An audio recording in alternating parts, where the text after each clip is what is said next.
히브리서 11장 20절에서 22절 말씀 제가 받들어 읽겠습니다.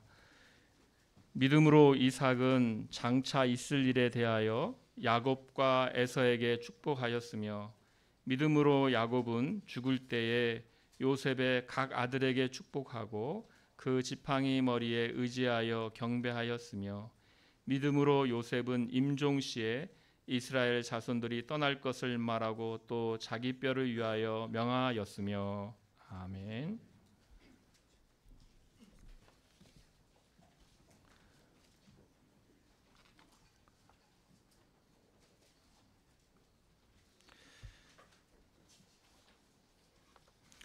사랑하는 성도 여러분, 우리 인생은 죽음으로 끝나지 않습니다. 죽음은 육신을 가진 그 삶을 끝내는 것이며 이제 우리 영혼은 육체를 떠나 하늘로 가서 복락을 누리며 마지막 날 다시 부활할 때를 기다립니다. 죽음은 우리에게 큰 의미를 갖습니다. 우리의 눈에 마치 종말로 보이는 그 죽음을 우리가 대할 때에 우리의 인생을 돌아보게 하기 때문입니다. 그래서 결혼식보다 장례식에 가기를 즐겨하라고 하지 않습니까? 오늘 본문 히브리서 11장 20절 22절은 그 인생의 마지막 부분에 있었던 그 족장들의 그 믿음의 그 행위들을 통하여서 우리가 어떻게 살아야 되는지를, 믿음의 삶이 어떠한 것인지를 다시 생각해 보게 합니다. 이 말씀은 이 믿음의 계대가 이어지는 장면들을 보여주고 있죠. 우리가 앞서 보았던 17절 앞에 보면 17절에 19절은 아브라함이 시험을 받았을 때 믿음으로 이삭을 드리지 않습니까?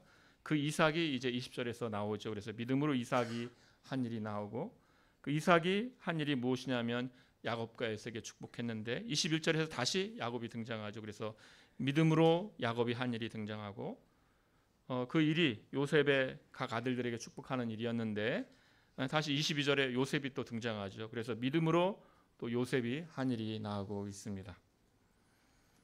그렇게 해서 이렇게 믿음으로 살아간 아버지의 모습이 있고, 다시 그 아들이 뒤를 이어서 그 믿음으로 한 일을 보여주고 있습니다. 그렇게 이들은 계대를 이어가면서 하나님의 약속을 바라보고 이 땅을 나그네로 이방인으로 살아갑니다. 그래서 이 모습들을 보면서 우리가 믿음의 가정이 참으로 복되구나. 아버지가 믿음으로 살고 또 그 자녀들을 축복하고 또 자녀들이 또 믿음으로 살고 그 자녀들을 또 축복하는 이것들이 이어지는 걸 보면서 우리에게 모범이 되기도 하고 사모함이 되기도 합니다. 오늘 이렇게 20절에서 22절을 보면서 이삭과 야곱과 요셉의 그 마지막을 보면서 우리가 얻을 교훈이 무엇인지 우리가 생각해 보고자 합니다. 먼저 20절 말씀입니다. 믿음으로 이삭은 장차 있을 일에 대하여 야곱과 에서에게 축복하였으며, 이렇게 말씀하고 있습니다. 이 장면은 창세기 27장 또 28장에서 나오는 것인데요. 오늘은 이제 이 창세기에 있는 내용이 나오기 때문에 여러분들이 창세기를 또 제가 또 자주 인용하게 될 텐데 찾아보실 분은 찾아보시고, 찾아보기 귀찮으신 분들은 잘 들으시고 이렇게 잘 따라오시기를 바랍니다.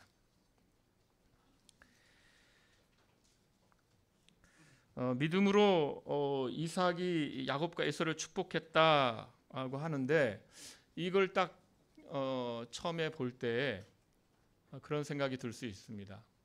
저도 처음에 그런 생각을 했는데요. 믿음으로 이삭이 야곱을 에서를 축복했나?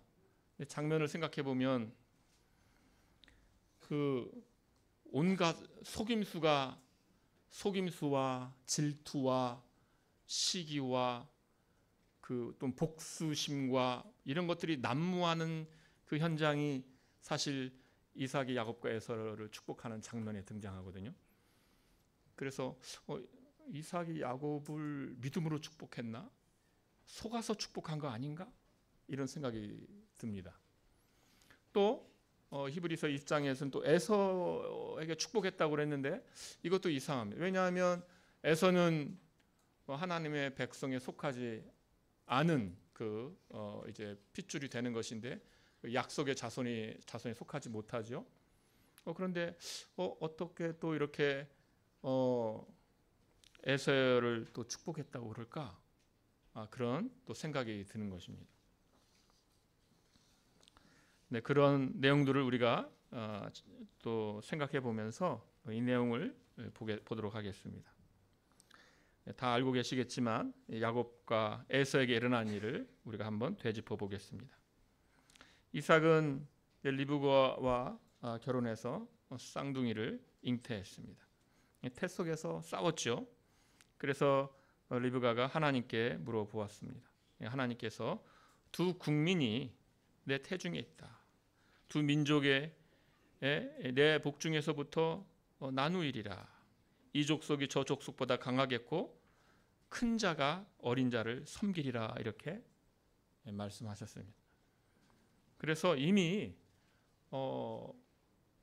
야곱과 에서가 태어나기 전에 나기 전에 이미 하나님께서는 야곱을 이삭의 후계자로 택하신 것입니다.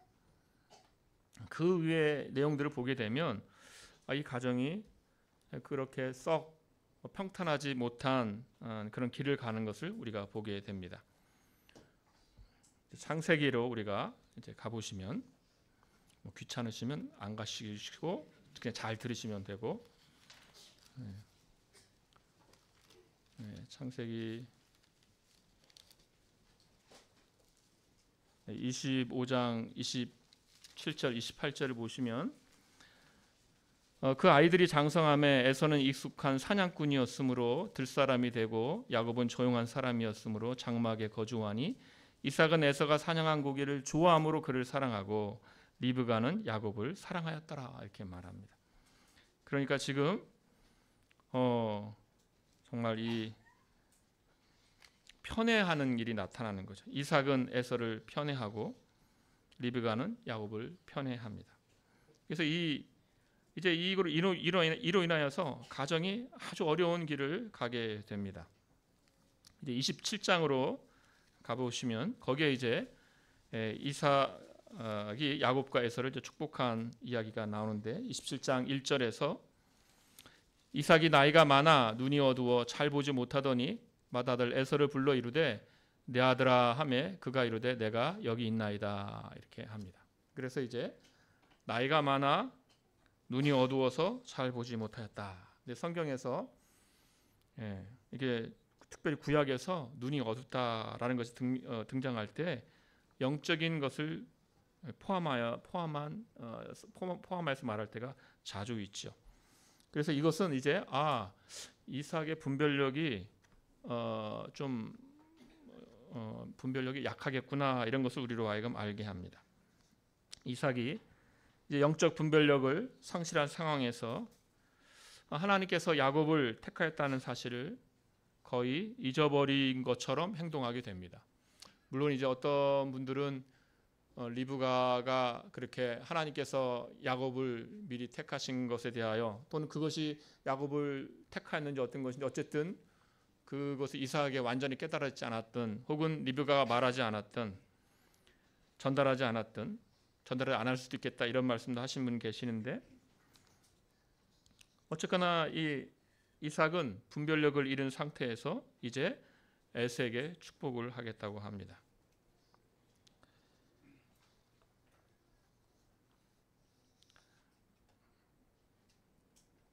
그러니까 이 이삭이 에서를 사랑한 이유가 무엇입니까? 사랑한 이유는 사냥한 고기를 잘 대접하는 거였기 때문이었습니다. 이삭이 이 인생의 이 말년에 정말 하나님을 찾고 기도하면서 분별력을 구했다면 이제 이후에 올 어떤 비극 같은 건 발생하지 않았을 것입니다. 그러나 이삭은 영적으로 어두웠고 그저 자신의 입을 즐겁게 해주는 에서에게 마음이 가서 장자의 축복을 에서에게 전하기로 마음을 먹고, 내가 이제 죽을 날이 얼마 안 남은 것 같으니까, 죽을 날이 얼마 안 남았다고 여기서 말하는 것부터가 벌써 분별력이 그래요. 왜냐하면 나중에 이제 야곱이 그 집을 떠나가지고 돌아올 때까지 20년이거든요. 그러니까 사실 20년 더 살아야 돼요. 그런데 죽을 날이 얼마 안 남았으니까 내가 이제 축복을 하겠다. 가서 고기 사냥해 가지고 와서 요리를 해와라. 별미를 만들어 오면 내가 이제 장자의 축복을 너에게 마음껏 하리라, 이런 것이죠. 이것을 리브가가 들은 것입니다. 리브가가 듣고서 이제 그걸 이제 속임수를 쓰게 되죠.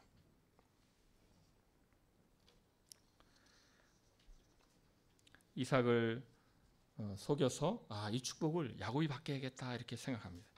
이것도 이상하죠. 뭐 정상적인 가정이라면 어떻게 하겠습니까? 그러면 어떻게 합니까? 그 아내가 남편에게 하나님께서 이렇게 말씀했던 거 기억이 안 납니까? 혹은 그 전에 안 정했다면 하나님께 말씀하셨으니까 그러지 말고 우리 조금 더 기도해 보면서 생각해 봐야 됩니다라고 하거나 말렸을 것입니다. 그러나 리브가는 그렇게 하지 않았습니다. 그렇게 하지 않고 리브가는 자신의 방식대로 야곱과 함께 남편을 속입니다. 에서가 사냥을 하러 간 사이에 야곱을 불러서 내가 염소를 잡아서 맛있는 거 만들 것이니까 너는 들어가서 에서 흉내를 내면서 아버지를 이렇게 속여가지고 축복을 받으라, 이렇게 말하는 것이죠. 야곱이 겁이 나서 말합니다. 형은 털이 많고 나는 이렇게 매끈매끈한데 아버지가 나를 만지면 축복은 고사하고 저주를 받을 건데요? 라고 말합니다. 리브가가 걱정하지 말아라. 그 저주 내가 받을 테니까 너는 걱정하지 말고 그렇게 하라고 하죠. 그래서 염소를 잡아서 별미를 만들고 에소의 옷을 야곱에게 입히고 목에 염소 새끼의 가죽을 입혀서 털이 있도록 해서 들여 보냅니다. 이삭은 처음에는 야곱인 줄 알았는데 목소리가 야곱 같은데 에서가 아닌 것 같은데, 근데 만져보고 에서구나 이렇게 합니다. 이것 자체가 이렇게 흘러가는 것 자체가 벌써 이삭이 저한테 누가 이렇게 하라고 하면 구별할 수 있을 것 같은데 왜냐하면 계속 물어보거든요. 그럼 그때마다 목소리가 에서 목소리가 아닌데, 이제 만져보고 에서로구나. 그리고 다시 한번 확인합니다. 네가 정말 내 아들 에서가 맞냐? 네, 그러합니다. 그리고 음식을 먹고 축복합니다.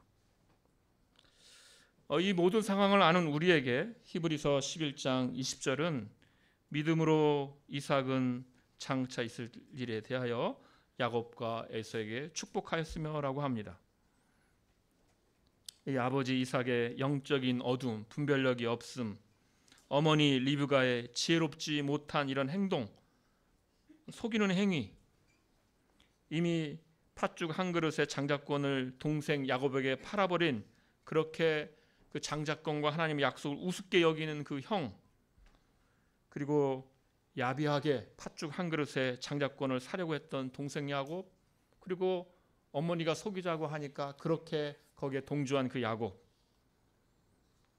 이 모든 상황을 이제 우리가 알고 있는데 히브리서는 이 행위를 믿음으로 축복했다, 이삭이 믿음으로 축복했다, 이렇게 말하고 있습니다.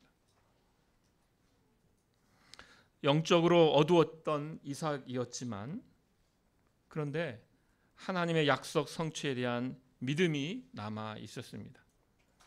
그래서 그는 장자에게 주는 축복 기도를 하려고 했던 것입니다. 그래서 이제 그 축복의 내용을 우리가 보게 되면 27장 28절을 보시면 축복을 이렇게 하고 있습니다. 하나님은 하늘의 이슬과 땅의 기름짐이며 풍성한 곡식과 포도주를 내게 주시기를 원하노라. 그래서 이 땅의 풍성함의 그 축복을 야곱에게 빌어줍니다. 또 두 번째는 지배권에 대한 축복입니다. 그래서 29절에 만민이 너를 섬기고 열국이 내게 굴복하리니 내가 형제들의 주가 되고 내 어머니의 아들들이 내게 굴복하며, 이렇게 말합니다. 또 세 번째는 그 축복과 저주의 그 가늠자 역할을 하는 것이죠. 그래서 너를 저주하는 자는 저주를 받고 너를 축복하는 자는 복을 받기를 원하노라, 이렇게 복을 빕니다. 그래서 이 축복은 아브라함의 축복의 반복이라고 할 수 있는 것이죠. 이삭은 아브라함에게 주신 하나님의 약속이 자신의 후손을 통해 성취된다는 믿음이 있었고 그 축복을 하고 있습니다. 이삭은 그 지역에 아브라함처럼 그 지역의 땅을 소유하지 않았습니다. 그만큼의 믿음이 있었던 것입니다. 그래서 영적으로 어두워지고 분별력이 없는 그 상황에서도 그 정도의 믿음이 남아있던 것입니다. 28장을 보시면 28장에서 이제 야곱을 떠나보내면서 이렇게 축복합니다. 그 야곱을 혼내는 것이 아니라 이렇게 축복합니다. 3절 4절에 전능하신 하나님이 내게 복을 주시어 내가 생육하고 번성하게 하여 내가 여러 족속을 이루게 하시고 아브라함에게 하신 복을 내게 주시되 너와 함께한 내 자손에게도 주사 하나님이 아브라함에게 주신 땅 곧 내가 거류한 땅을 내가 차지하게 하시기를 원하노라. 이렇게 이삭은 하나님의 약속의 성취에 대한 믿음이 있었고 그 믿음으로 지금 축복하고 있는 것입니다. 그리고 이 이삭의 믿음은 에서가 들어왔을 때도 확인이 됩니다. 야곱이 축복받고 나간 후에 얼마 안 있어 에서가 들어오죠. 그리고 일어나서 31절에 아버지 일어나서 아들이 사냥한 고기를 잡수시고 마음껏 축복하소서. 그러니까 에서가 물어봅니다. 너 누구냐? 나는 아버지 아들 맏아들 에서입니다. 33절에 이삭이 심히 크게 떨었습니다. 심히 크게 떨며 이르되 그러면 사냥한 고기를 내게 가져온 자가 누구냐? 내가 오기 전에 내가 다 먹고 그를 위하여 축복하였은즉 그가 반드시 복을 받을 것이니라. 에서가 들어왔을 때 내가 너한테 축복했는데 그 전 축복 취소하겠다, 이게 아니라 이삭이 그때 이제 깨달은 것이죠. 하나님의 뜻이 야곱에게 있었구나. 심히 크게 떨면서 내가 야곱이 지금 축복을 받은 그가 야곱이잖아요. 야곱이 그 복을 받고야 말 것이다. 내가 너에게 줄 축복이 없다. 내가 너에게 빌 복이 없다라고 말합니다. 그래서 에서에게 복을 비는 것을 거절합니다. 그런데 에서가 울면서 부탁하죠. 그래도 복을 빌어주세요. 복을 빌어주세요. 그때 에서가 그 축복이 어떻게 되는가? 39절에 나오죠. 에서에게 이렇게 말합니다. 그 아버지 이삭이 그에게 대답하여 이르되 내 주소는 땅의 기름짐에서 멀고, 기름짐에서 멀다, 풍요로움에서 멀다, 완전히 야곱과 반대되는 것이죠. 축복이기보다는 저주에 가깝죠. 땅의 기름짐에서 멀다. 내리는 하늘 이리에서 멀 것이다. 너는 칼을 믿고 생활하겠고 내 아우를 섬길 것이며 내가 매임을 벗을 때에는 그 멍에를 내 목에서 떨쳐버리리라 하였더라. 칼을 믿고 생활한다. 너는 땅에 풍요로움이 없어가지고 약탈하는 그런 일을 할 것이고 너는 동생을 섬길 것이다. 이렇게 말합니다.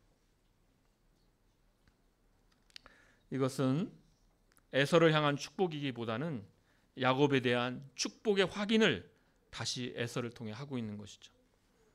히브리서는 에서를 회개할 기회를 얻지 못한 인물로 소개합니다. 히브리서 12장 16절 17절 말씀에서 음행하는 자와 혹 한 그릇 음식을 얻기 위하여 장자의 명분을 판 에서와 같이 망령된 자가 없도록 살피라. 너희가 아는 바와 같이 그가 그 후에 축복을 이어받으려고 눈물을 흘리며 구하되 버림바가 되어 회개할 기회를 얻지 못하였느니라. 그래서 회개할 기회를 얻지 못한 자로서 에서를 말하고 있습니다. 이삭은 믿음 가운데에서 야곱의 복을 빌어주고 이제 에서에게는 그러한 야곱과 같은 복이 가지 않음을 오히려 확인한 것입니다. 그러니까 영적으로 어두웠던 이삭이지만 이 마지막에 결정적으로 희미한 하나님의 은혜를 받아서 믿음으로 그렇게 축복한 것입니다. 우리는 이 모든 것에서 하나님의 인도하심에 초점을 맞춰야 합니다. 하나님께서 리브가와 야곱의 거짓된 행위를 승인하신 것이 아닙니다. 결국은 이 속이는 행위를 했지만 결국은 야곱이 그 축복을 받게 되잖아요. 그러니까 속이는 행위를 했지만 하나님께서 승인한 것이 아니냐? 그 거짓된 행위를 승인한 것이 아니냐? 아닙니다. 결국 야곱은 어떻게 됩니까? 고향을 떠났지요. 20년 동안 정말 말도 다 하지 못하고 고생을 하고 또 리브가는 자기가 사랑하는 야곱을 다시 보지 못하고 죽음을 맞이한 것으로 보입니다. 창세기 35장 8절에 보면 리브가의 유모의 죽음만을 우리에게 전하고 있기 때문입니다. 하나님께서는 모든 인간의 악행 속에서도 자신의 일을 성취하고 계시는 겁니다. 그 아버지의 영적인 어둠, 그 어머니의 불의한 행동, 거기에 동조한 그 아들 야곱의 행동, 이로 인하여서 결국 형제가 원수가 되게 하고 에서가 뭐라고 말합니까? 내가 내 동생 야곱을 죽이리라. 이렇게 해서 야곱이 떠나게 되는 거 아닙니까? 20년 동안 만나지 못한 그 비극이 있는 거 아닙니까? 인간의 영적 무지, 분별 없음, 불의, 가정을 이러한 원수 관계로 만드는 이러한 어려운 행위 가운데에서도 하나님은 하나님의 뜻을 성취하고 계십니다. 야곱은 상속자가 되고 이 야곱의 이름이 이스라엘로 바뀌어지게 되고 이스라엘 민족이 선택받은 그 민족으로서 계속 이제 가게 되는 것이죠. 그래서 우리는 인간이 아니라 하나님을 의지할 수밖에 없는 것입니다. 하나님께서는 인간의 이러한 약점마저도 사용하시고 섭리로 이끄셔서 자기의 일을 성취하십니다. 하나님께서는 정말 우리의 약점 가운데서도 우리의 작은 믿음이 드러나게 하시고 그 믿음을 귀하게 보시고 우리의 약점은 약점대로 처리하시고 그리고 우리의 믿음을 귀하게 보시고 자기의 일을 성취하십니다. 이삭은 나그네였습니다. 가나안에 아무 땅이 없었습니다. 그러나 만민이 너를 섬기고 열국이 되게 굴복하리라 라고 아브라함에게 주셨던 그 하나님의 약속을 야곱에게 전달하고 있습니다. 하나님의 약속의 성취에 대한 어떤 조짐이 아직 보이지 않는 것이죠. 그런 때 그 축복을 하고 있습니다. 하나님께서 주신 약속을 생각하고 자기의 자녀를 통하여서 그 일이 성취될 것이라는 그 믿음을 가졌던 것입니다. 그 가운데에서 그 영적인 무기력과 그 어두움 가운데서도 그 작은 믿음이 남아 있었고 나중에 그 믿음을 보이고 있는 것이죠. 사랑하는 성도 여러분, 우리도 그런 때가 있을 수 있습니다. 영적 무기력이 있을 때, 영적 어두움이 있을 때, 그러나 그 가운데서도 하나님께서 일으키신 그 작은 믿음이, 보여주신 작은 믿음이 있다면, 드러나게 하신 작은 믿음이 있다면 그 믿음을 붙잡고 우리는 다시 일어나야 하는 것입니다. 하나님은 그 작은 믿음도 귀하게 보시고 바로 그 믿음을 통하여 하나님께서 하나님의 일을 성취하십니다. 히브리서를 보십시오. 그 약점, 무기력을 언급하지 않고 오히려 하나님께서 주셨던 그 믿음, 그 믿음을 가지고 한 그 행위 그 자체를 하나님께서는 거기에 기록하시고 평가하고 계신 것입니다. 이제 우리가 야곱을 보도록 하겠습니다. 히브리서 11장 21절에서 야곱에 대해서 이렇게 말합니다. 믿음으로 야곱은 죽을 때에 요셉의 각 아들에게 축복하고 그 지팡이 머리에 의지하여 경배하였으며 이렇게 말씀합니다. 참 이 한 절로 야곱의 생애를 요약하죠. 믿음으로 야곱은 죽을 때에 요셉의 각 아들에게 축복하고 그 지팡이 머리에 의지하여 경배하였다는 것입니다. 야곱은 어떤 자입니까? 여러분 아시죠? 그 이름처럼 야곱이라는 이름처럼 속여서 뺏는 자이죠. 태어날 때부터 자기 형의 발꿈치를 붙잡았던 자, 경쟁에서 이겨야만 하는 자, 그런데 정당하지 못한 방법으로도 이기려고 하는 자, 이게 야곱이죠. 그래서 팥죽 한 그릇에 장자권을 빼앗았던 사람입니다. 에서가 장자권을 우습게 안 것, 그것도 잘못이지만 그 시도 자체가 정당한 것은 아니죠. 그리고 우리가 앞서 살핀 것처럼 속임수로 아버지의 그 축복 기도를 받아내었습니다. 에서가 그 말하잖아요. 아버지에게 나를 속인 것이 두 번째입니다.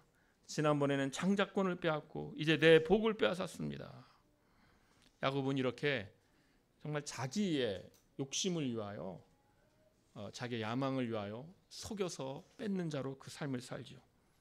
하나님께서는 야곱을 교육시키죠. 부모를 떠나게 하고 여러 어려움을 당하게 하고 속이는 자 야곱을 속이는 자 라반에게 붙여주셔가지고 그 외삼촌 라반에게 그 속임을 당하면서 14년을 일하고 품삯에 관련하여서도 여러 번 속임을 당하게 됩니다.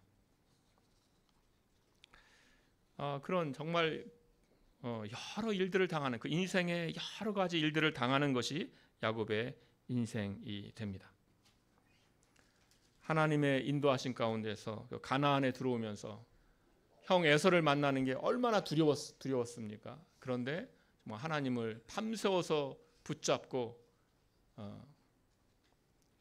하나님 붙잡고서 자기 인생이 자기 뜻에 있는 것이 아니라 하나님께서 인도하시는 인생임을 알죠. 하나님께서 그의 허벅지를 치고 그가 브니엘이죠. 하나님의 얼굴을 이라는 곳을 지나가지 않습니까? 그러면서 가나안이라는 약속의 땅으로 다시 되돌아가게 되는 것이죠. 야곱의 인생입니다. 그는 나중에 또 가나안에서 어땠습니까? 그 형들이 시기하여서 요셉을 팔죠.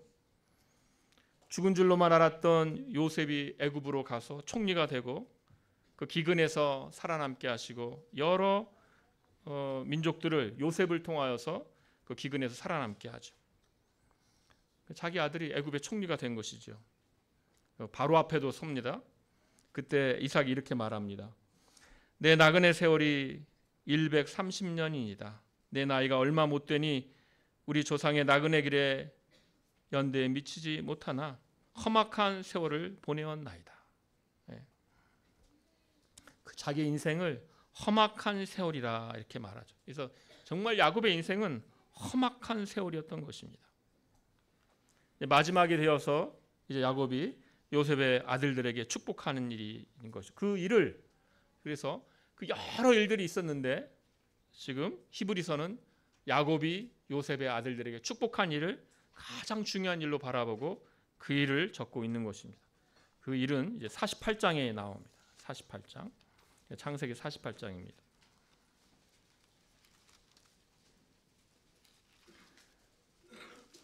48장 5절에 야곱이 이제 요셉에게 이렇게 말합니다. 내가 애굽으로 와서 내게 이르기 전에 애굽에서 네가 낳은 두 아들 에브라임과 므낫세는 내 것이라. 르우벤과 시므온처럼 내 것이 될 것이요. 그러니까 이제 할아버지가 자기 손자를 양자 삼듯이, 그러니까 자기 아들들처럼 아들들에게 그 몫이 돌아가듯이 이제 그 에브라임과 므낫세가 그 몫이 돌아갈 것이라라고, 장자의 몫이 원래 2배인데 요셉이 그 장자의 몫을 받게 되는 것이죠. 이제 그 에브라임과 므낫세를 향한 축복이 어떠한가? 15절에 이렇게 말씀합니다. 그러니까 이 에브라임과 므낫세에게 축복하는 것인데 요셉을 위하여 축복한 것이죠. 그래서 그가 요셉을 위하여 축복하여 이르되 내 조부 아브라함과 아버지 이삭이 섬기던 하나님, 나의 출생으로부터 지금까지 나를 기르신 하나님, 나의 출생으로부터 지금까지 나를 기르신 하나님. 정말 이 야곱이 자기의 삶을 바라보면서 내놓는 그 심정이 여기 다 담겨 있는 것이죠. 자기가 정말 그 자기의 인생 전체 정당하지 못한 방식으로 속여서 뺏는 자기의 그 죄악된 행위들, 그럼에도 불구하고 자신과 동행하신 그 하나님, 자기를 성화시키신 하나님을 기억하면서 나의 출생으로부터 지금까지 나를 기르신 하나님, 이렇게 고백하는 것입니다.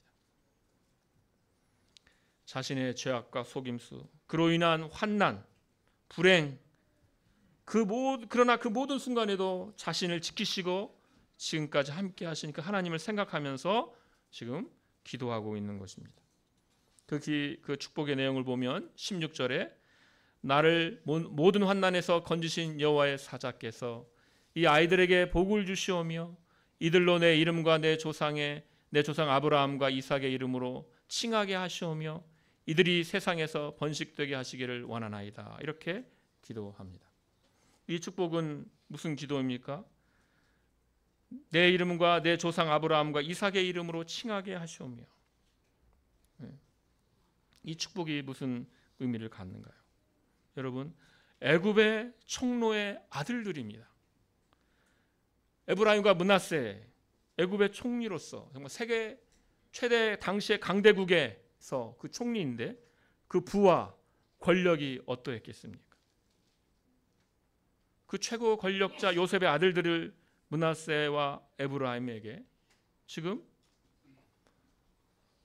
그것들이, 너희가 갖고 있는 지금 그것들이 진짜 복이 아니고 진짜 복은 아브라함과 이삭과 야곱의 이름으로 칭해지는 것이다. 하나님의 백성으로 칭해지는 것이다. 하나님의 백성이 되는 게 진짜 복이다 라고 지금 복을 빌고 있는 것이죠. 이 물질주의 시대에, 얼마나 물질주의 시대를 우리가 살아갑니까? 상위 몇 프로냐? 상위 1%, 상위 0.1%.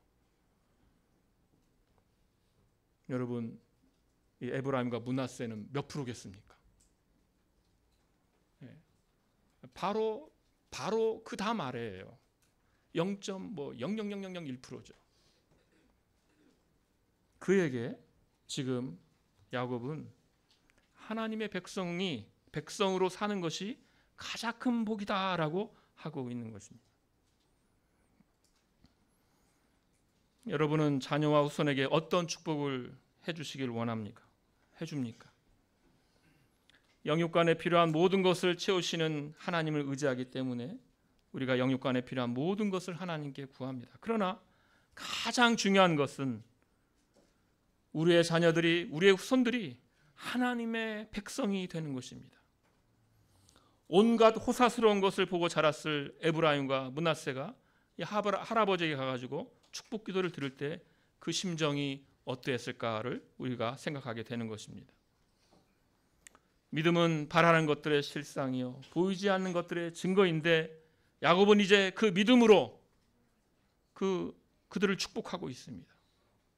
그리고 그것을 에브라임과 므낫세가 듣고 있는 것이죠.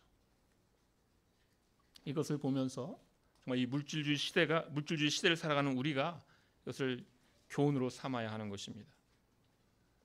여러분, 부모님들이실 분들도 많고 또 할아버지 할머니이신 분들도 많을 텐데 자녀들을 위하여 기도하시고 또 손자들을 위하여 기도하시기 바랍니다. 그런데 그들이 듣는 데서 함께 또 그들에게 기도를 하실 때 이런 기도를 하시기 바랍니다. 복의 기원이 하나님이시고 가장 큰 복은 우리가 하나님의 자녀가 되는 것이다. 하나님의 백성이 되는 것이다. 이런 기도를 하시고 증거하시고 하나님을 의뢰하시기를 바랍니다. 히브리서는 또 그 지팡이 머리에 의지하여 경배하였다. 이것을 덧붙이고 있습니다. 이것은 사실 47장 31절에 있는 내용입니다. 그러니까 요셉의 아들들 에브라임과 므낫세에게 축복하기 전에 있는 내용인데 히브리서는 그 내용을 지금 오히려 축복 기도의 그 뒤에 붙이고 있는 것이죠. 히브리서가 이 내용을 뒤에 둔 이유는 이 지팡이 머리에 의지하여 경배하였다는 것이 야곱의 장례식과 관계가 있기 때문입니다. 47장 31절에 보시면 야곱이 또 이르되 내게 맹세하라 하매 그가 맹세하니 이스라엘이 침상머리에서 하나님께 경배하니라 되어 있죠. 바로 이 내용을 히브리서가 말하고 있는 것입니다. 근데 우리가 먼저 단어가 있죠. 창세기 47장 31절에서는 침상머리에서 하나님께 경배했다 했는데 이제 히브리서에 가면은 지팡이 머리에 의지했다인데 왜 창세기는 침상머리라고 했는데 또 히브리서는 지팡이 머리라고 했는가? 근데 그러니까 구약은 본래 히브리어로 쓰였습니다. 히브리어는 본래 자음만 있습니다. 자음만. 지금도 여러분들 이스라엘 있잖아요. 지금도 거기서 그 나라의 교과서에는 자음만 있어요. 모음이 없습니다. 교과서에. 여러분 교과서에 자음만 있으면 어떻게 해야 합니까? 읽을 수 있을까요? 자음만 있어도 익숙해지면 읽을 수가 있겠죠. 그래서 그 자음만 있는데 그 자음이 여기 기록된 이 31절이 자음으로 침상 머리도 되고 지팡이 머리도 됩니다. 모음을 어떻게 하느냐에 따라서 침상 머리도 되고 지팡이 머리도 됩니다. 침상이라고 하면 그의 임종에 더 어울리는 말이 되겠고 자연스럽고, 지팡이라고 한다면 지팡이와 함께한 그의 험악한 그 세월을 우리가 떠올릴 수 있는 것입니다. 중요한 것은 이 행위의 맥락입니다. 지금 야곱이 이 40장 31절에서 지금 언제 그가 이 행위를 했는가, 지팡이 머리에 의지하여 하나님을 경배하는 일이 언제 있었는가라는 것이죠.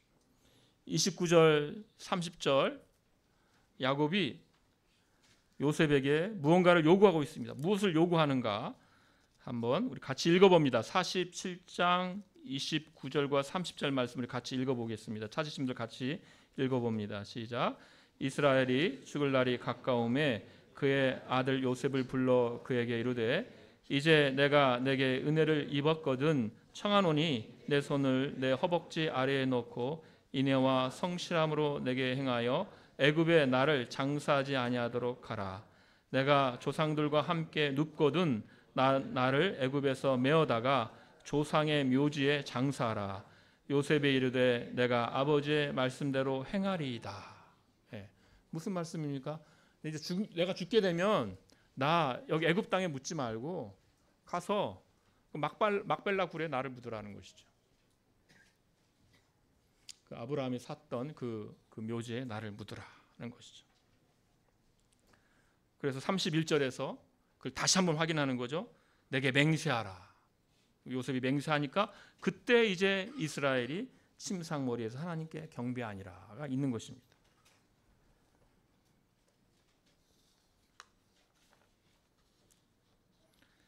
야곱은 왜 이러한 것을 맹세까지 시키면서 요셉에게 맹세까지 시키면서 자기를 가나안에 올라가서 막벨라 굴에 자기를 묻으라고 하는 것입니까? 야곱이 무슨 향수에 젖어서 이렇게 한 것입니까? 아닙니다. 죽을 때가 되어서 고향이 그리운 것입니까? 아닙니다. 하나님의 약속을 믿는 믿음 때문입니다. 야곱이 내 아들이 애굽 총리인데 내 관을 그 막벨라굴 가나안까지 쭉 올라가서 장사하게 되면 그 장래 행렬이 굉장하겠구나. 실제로 이제 나오죠. 나오지만 장관이겠구나. 내가 그런 유언을 남겨야지. 그런 거겠습니까? 아닙니다. 야곱은 여기서 자신의 믿음을 보여주고 있는 것이죠. 하나님께서 아브라함에게 하셨던 그 약속을 과연 이루실 것이다. 약속의 땅에 하나님의 나라를 과연 이루실 것이다.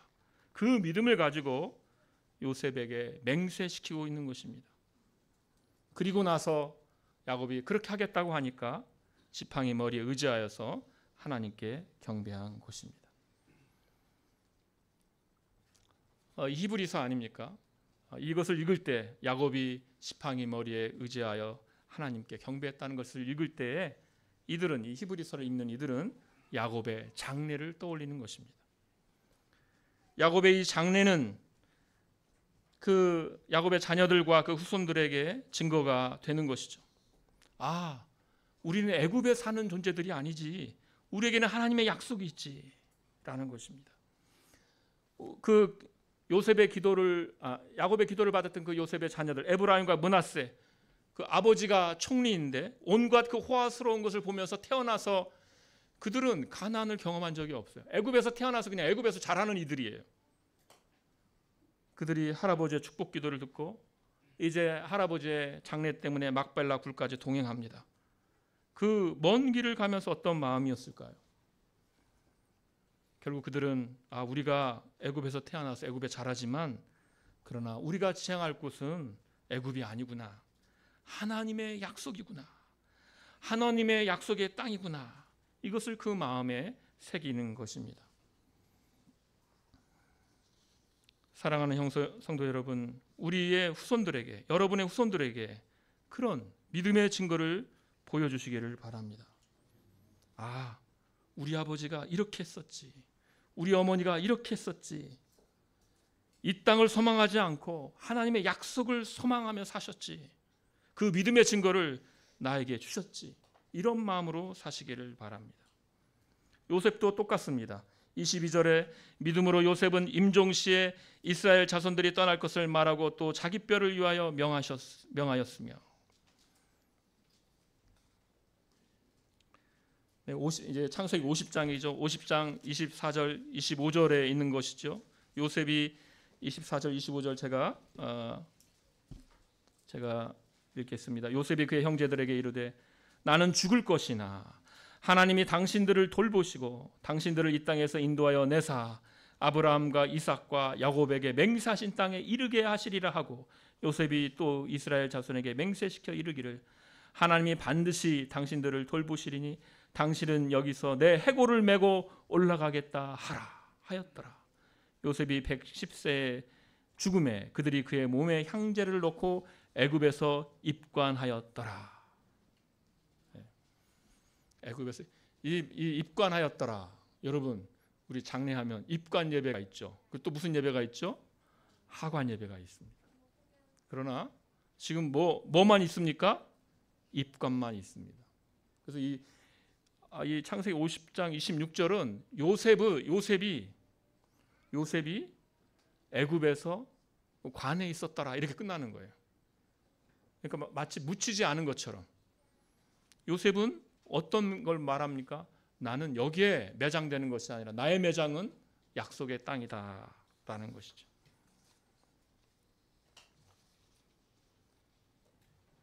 애굽에서 어마어마한 권력을 가지며 살았던 그 요셉이, 그 마음이 어디에 있는 것입니까? 정말 세계 최대 강대국에서 정말 권력의 완전 정점에 있던 그가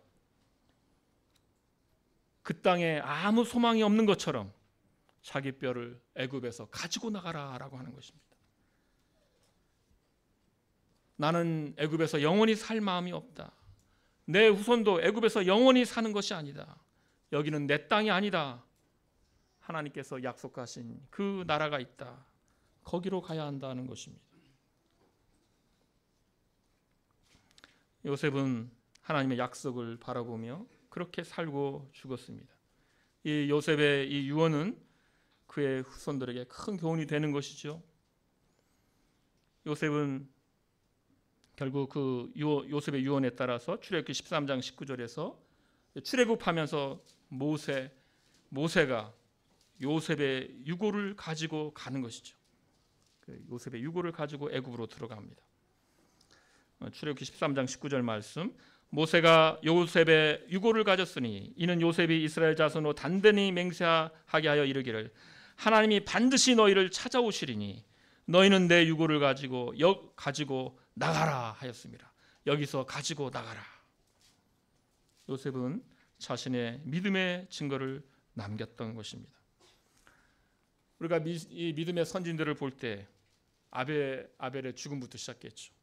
그가 죽었으나 그 믿음으로 지금도 말하느니라 한 것처럼 믿음의 선진들은 이렇게 죽어가면서 그 믿음의 증거들을 남기는 방식으로 죽어갔던 것입니다. 하나님의 약속을 믿고 이 땅이 끝이 아니고 이 땅이 우리의 정착지가 아니고 우리에게는 하나님의 약속이 있고 하나님의 나라가 있다. 이것을 그 믿음의 증거를 손들에게 보이면서 죽어간 것입니다.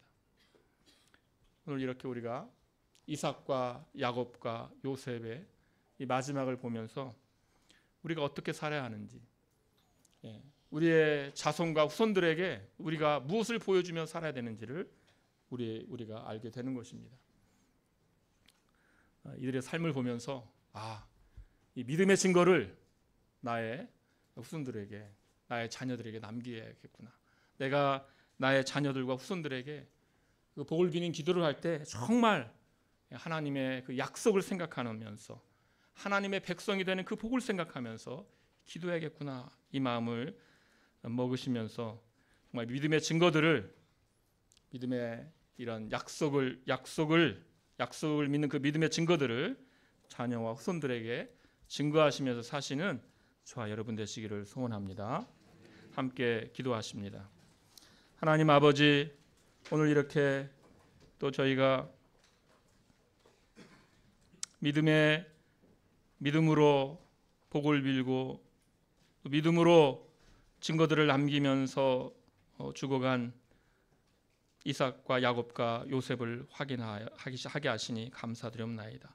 아버지 하나님, 우리가 이 땅에서 살아갈 때 우리의 눈으로 보는 것이 전부가 아니요 하나님께서 우리에게 약속하신 바 그 약속이 남아 있사오니 주께서 주신 그 약속을 바라보면서 사는 인생들이 되게 하여 주시옵소서. 아버지 하나님, 하나님께서 주신 그 약속을 붙잡고 살게 하시고 또 우리의 자손과 후손들에게 그 믿음의 증거들을 남기는 자들이 되게 하여 주시옵소서. 예수님의 이름으로 기도하옵나이다. 아멘. 시편 찬송